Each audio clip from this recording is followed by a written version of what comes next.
আসসালামু আলাইকুম ওয়া রাহমাতুল্লাহি ওয়া বারাকাতুহু। আমি মোহাম্মদ নোমান কবির আপু চলে আসলাম আপনাদের মাঝে নতুন একটি ব্লগ ভিডিও নিয়ে। তো আসলে যে জন্য ভিডিওটা করা, দেখেন যে 5 তারিখের পরে আমাদের আসলে অনেক কিছুই পরিবর্তন হয়েছে। তার মধ্যে একটি হচ্ছে, দেখেন এই যে দেয়ালে কত সুন্দর আলপনা। এই দেয়ালটি হচ্ছে যে খুলনা যে রেল স্টেশন, সেই রেল স্টেশনের চারপাশে যে দেয়ালটি গিয়েছে সেই দেয়ালের একটি অংশ।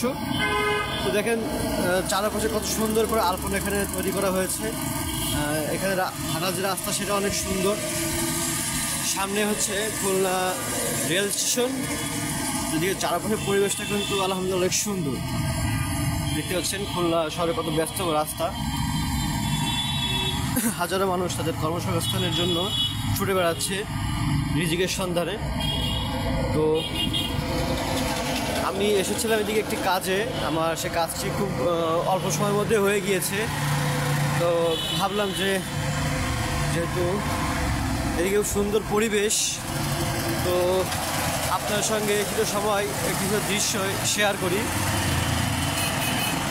দেখেন মানুষ যে যার মতো কাজে ব্যস্ত, আর আমরা কিন্তু আমাদের কাজে ব্যস্ত। তো এই যে আলপনাগুলো এখানে কিন্তু যে জুলাই স্মৃতি 5 তারিখের থেকে আগ পর্যন্ত যতগুলো ঘটনা ঘটেছে সব কিছুই কিন্তু এখানে তারা আলপনার মাধ্যমে ফুটিয়ে তুলেছে। খুবই সুন্দর, আমার কাছে অনেক ভালো লাগতেছে। যার কারণে আমি চিন্তা করলাম যে আমার যত বন্ধুরা আছে তাদের সঙ্গে আমি একটু শেয়ার করি। আসলে মাঝে মধ্যে ফেসবুকে 3 মিনিট প্লাস ভিডিও দেওয়া লাগে। ভাবলাম যে যেহেতু আমরা তেমন সময় পাই না ভিডিওগুলো করার, তো এই ভিডিওর মাধ্যমেই আমি আমার কাজটা করে নিই। যার কারণে কিন্তু এই ভিডিওটি করা। এখানে কিন্তু অনেক উঁচু প্রাচীর,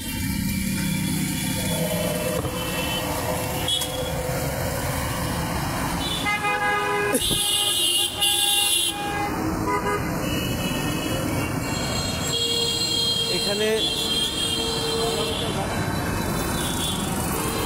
উঁচু প্রাচীরটা দেওয়ার কারণ হচ্ছে এখানে হচ্ছে ট্রেনের যে বগিগুলো আছে সেই বগিগুলোর ঘর, এখানে বগিগুলো পরিষ্কার করা হয়। ঠিক আছে, সামনে হচ্ছে খুলনা রেল স্টেশন।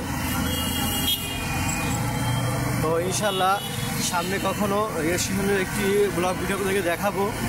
তো আপনারা সবাই সবসময় পাশে থাকবেন এবং আপনারাও যেখানে ঘুরতে যাবেন সেখানে স্মৃতিগুলো আপনারা তুলে ধরবেন সবার মাঝে, সবাই যেন সেগুলো দেখে আনন্দিত হতে পারে, উপভোগ করতে পারে।